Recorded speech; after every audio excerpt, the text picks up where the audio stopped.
I'm cutting these boards to length to go on the ends and the sides, and I'm doing it on my new table.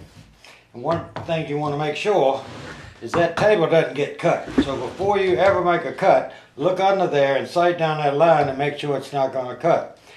This is the biggest thing I can tell you about safety using a circular saw. If you have had them for years, or if you just bought one, let me tell you a little safety tip that will save your fingers. These things will cut your fingers off just like it was chopped off with an axe, but it'll be cleaner.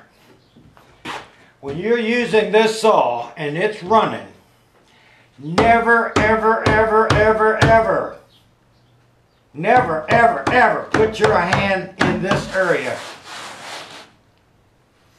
I had a friend who was a carpenter, and he was running this saw with his left hand, and he had this hand right there, and it hit a knot or whatever, and it backed up and came out of that groove, and the circular motion of that blade will make it go back faster than lightning.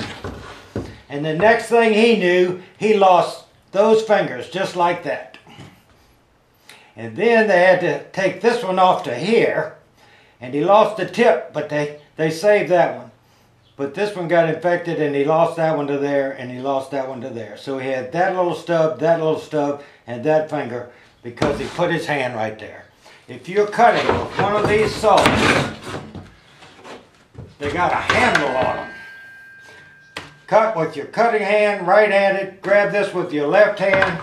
The nice laser sights, you can turn them on, and all you have to worry about is where that laser is in front of this saw blade.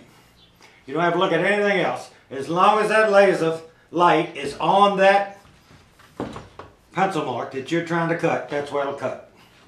Don't want to be preachy, but you will not believe when that thing is running, the direction it's running, with this thing back while you're cutting, and that thing is turning at a huge rate of speed, it will just go like that. And it will take your fingers off. Never, ever, ever put your hand on this side while you're cutting with one of these saws. I don't want to be preachy, but man, it happens so fast, all of a sudden you're standing there bleeding.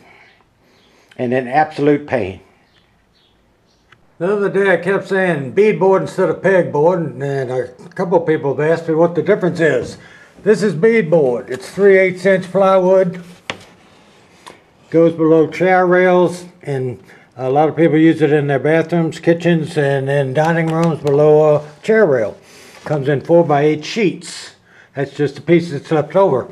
And this one, when you have a whole sheet, one end has a piece sticking over to overlap the next sheet, and the one you're hooking to, so there's a left and right to it, would have an undercut for that to overlap. And when it overlaps, it leaves this perfect seam, so you can't tell where it stops and starts. And the other day, a guy came by here who was putting in some beadboard, and he couldn't get the seams to line up, so you couldn't see them.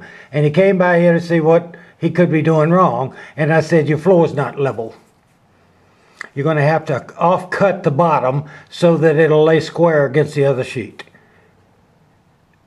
And that's why I had beadboard on the brain. This is pegboard. You put these things in the peg holes, and you can pretty much hang anything you want on them. They make circles, loops, big ones, small ones. They make racks to put screwdrivers in, all kinds of things. And people put these on the back of their workbenches, so if they need a pair of pliers or whatever, they'll have a pair of pliers sitting in a little round thing like that. And they can just pick it up, do whatever they want, and put it back. Now I'm going to paint mine white. I think they might make this in white, but I've always seen it like this. I'm going to paint it in white because when I put something like this hacksaw on it, I'm going to take a black magic marker and draw the outline of that tool.